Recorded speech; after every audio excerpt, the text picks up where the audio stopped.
Hello everybody. International ethics deals with the moral principles and values that guide interactions between individuals, organizations, and governments across national borders. Hi, I am Dr. Premanand, and today in international ethics we are going to talk about overseas working conditions.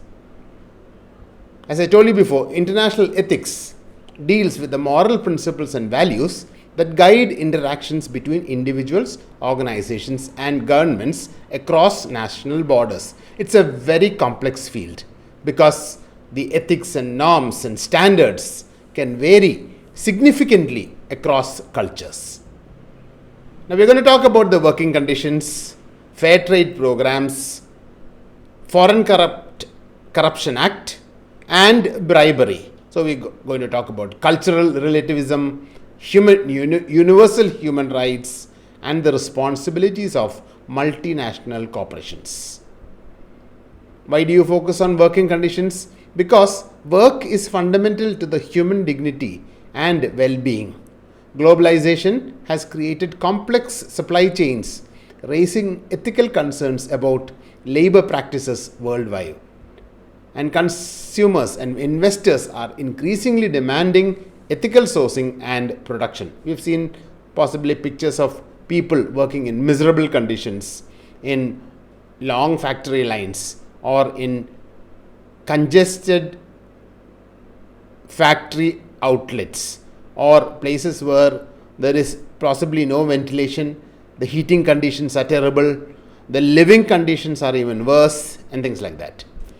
So in this, the core ethical principles include: 1. Human dignity.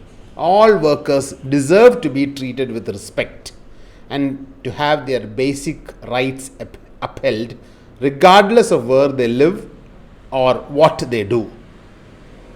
Fairness. Workers should receive a just wage, reasonable working hours, and safe working conditions. 3. Justice.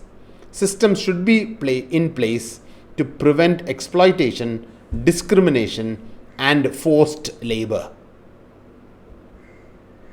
Now, these are certain key issues in international working conditions. One is fair wages. Not many places give really fair wages. Of course, there are lots of countries which do give fair wages, but there are other places also where the employees are exploited. Number 2 is the health and safety. Most of them are sort of packed in apartment complexes or in factory working conditions where their health and safety is compromised. Number 3 are the working hours. In each country there would be a specified time limit. Let's say in India it is 8 or 9 hours, but then they are made to work even excess hours. Number 4 is child labor. A big problem almost everywhere. Children below the age of 18 are forced to work. Even children below the age of 12 are forced to work. And another one is forced labor. Conditions, they can work, but then they are forced to do things that they need not do, or they don't have to do. And finally, there is discrimination. If you are colored, you are discriminated. If you are short or tall or long or some other abnormal ability, automatically you are discriminated. Thank you. Please do subscribe.